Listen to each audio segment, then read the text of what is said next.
Dear friends, ये मेरा reconciliation का पार्ट 2 है। इसमें मैं आपको बताऊंगा कि कैसे रिकन्सिलेशन बनाई जाती है। सबसे पहले हमें तो ये डिसाइड करना है कि हमने कब रिकन्सिलेशन बनानी है। सपोज हमने 31/12 को रिकन्सिलेशन तैयार करनी है, तो उसके लिए हमें 31/12 का हमारे पास लेजर होना चाहिए, अपना बैंक अकाउंट, और 31/12 तक बैंक की पासबुक होनी चाहिए। इसके बाद हम क्या करते हैं, हम जो हमने हमारा डेबिट है वो बैंक का क्रेडिट होता है।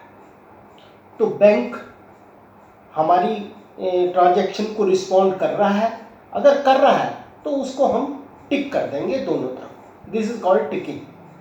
हम क्या करेंगे कि सपोज मैंने 5,000 रुपये जमा कराए, तो 5,000 रुपये मेरे डेबिट हो गए और मैंने डेबिट कर दिए और बैंक ने क्रेडिट कर दिए। तो ये तो बात बिल्कुल ठीक हो गई, इसके अंदर तो कोई झगड़ेबाजी बात ही नहीं है। हमने 5,000 बैंक की स्टेटमेंट में भी टिक किया और अपने लेजर में भी टिक कर दिया। इस तरह से हमने जितनी भी एंट्रीज थी, हमारे डेबिट्स और बैंक के क्रेडिट्स, हमारे क्रेडिट्स बैंक के डेबिट्स, तो इन सबको टिक कर दिया। जब सारे टिक हो गए तो जो टिक हो गए उनमें तो कोई बात ही नहीं है। जो अनटिक रह गए उनको हम एक कागज पे नोट कर लेते हैं। अब वो नोट हमने कर लिया, इसके बाद हमारे पास कुछ स्टेटमेंट आती है कि हमने कुछ चेक जमा कराए थे जो कि नहीं हुए 31/12 तक। कुछ हमने चेक इशू किए थे जो बैंक में प्रेजेंट ही नहीं हुए।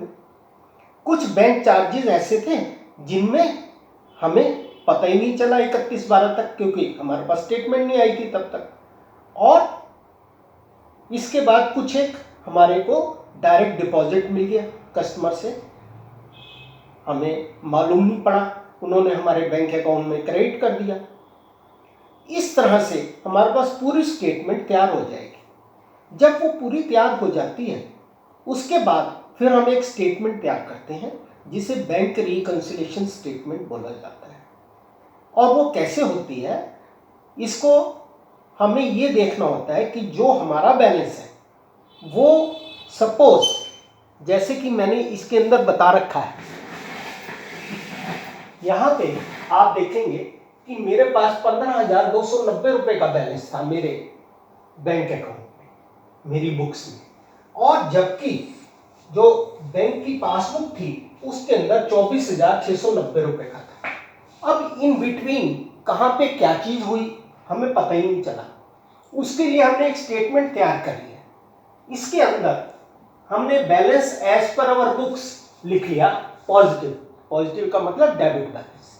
अगर ये नेगेटिव होता तो हम उधर लिखते। इसके बाद हमने इसके अंदर क्या क्या चीज ऐड करनी है, हमने करनी है cheques issued but not presented in the bank.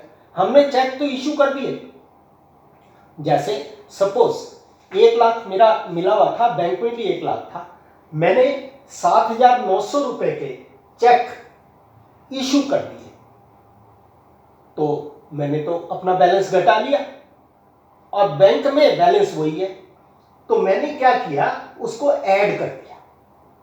Add cheques issued but not presented in the bank. इसके बाद है direct deposit by customers. Customer ने मेरे अकाउंट में डायरेक्ट डिपॉजिट करा दिया, तो वो 11,200 रुपये, मेरा बैंक का बैलेंस बैंक की बुक्स में बढ़ गया, तो मैंने भी उसको बढ़ा दिया 11,200।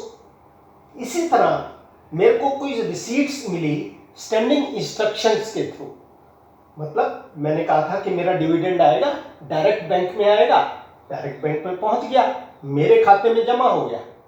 अब मैंने भी इसको प्लस में कर दिया, मेरे ये चूंकि बैंक ने कर दिया है तो मैं भी कर देता हूं। इसी तरह रेंट है। अब मैं ये सब चीज मैंने प्लस वाले कॉलम में लिखी है। इसके बाद मैंने चेक डिपॉजिट कराए पर वो बैंक में हुए नहीं, तो checks deposited but not credited by bank, ये क्योंकि बैंक में नहीं हुए तो मैंने लेस कर दिए।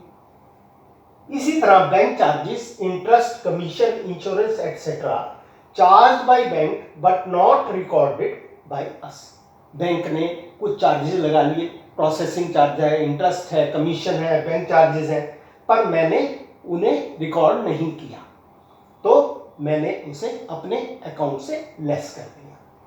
तीसरा है payment by bank understanding instruction. मैंने कुछ इंस्ट्रक्शन बैंक को दे रखी थी कि मेरे LIC जो है वो आप पे कर देना, इलेक्ट्रिसिटी बिल आए वो आप पे कर देना, स्कूल फीस आए वो आप पे कर देना बच्चों की।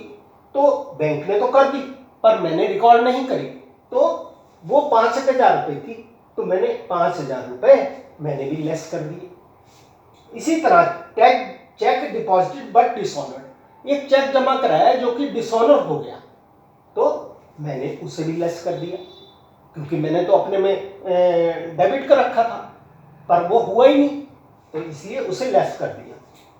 अच्छा, ये है कि मिस्टेक से बैंक ने हमारे को हमारे अकाउंट में से पैसे किसी और के निकलने थे, हमारे निकाल दिए।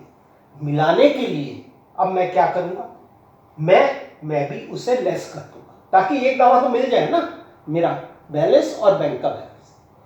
अब उनको सबको मैंने ऐड कर दिया, माइनस वाले को और प्लस वाले को ऐड कर दिया। अब जो डिफरेंस आया 36,390 लेस 11,700, तो 24,690 रुपए मेरे बैंक में क्रेडिट बैलेंस है, ये मेरा मिल गया।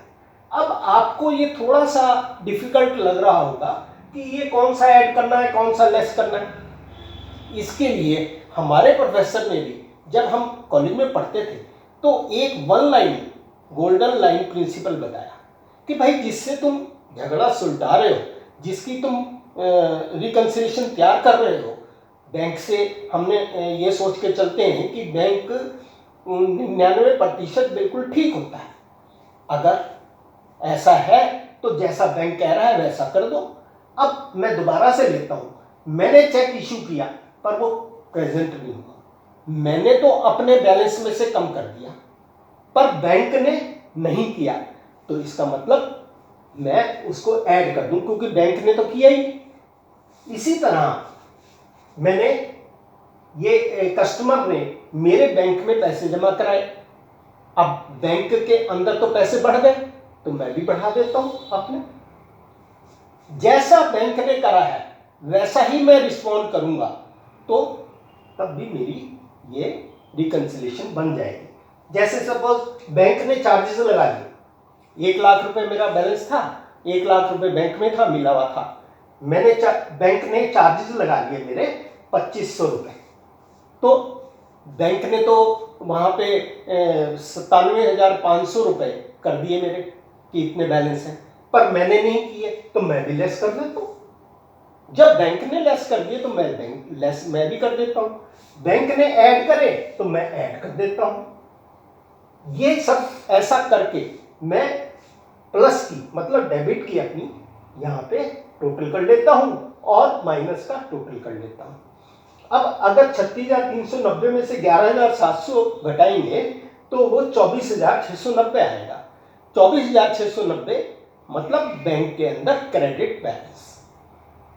इस तरह से ये रिकंसिलिएशन तैयार हो जाएगी। इसके बाद मैं आपको एक चीज बताऊंगा कि वो पार्ट 3 में बताता हूं कि इसके बाद भी हमें क्या करना होता है। Thank you.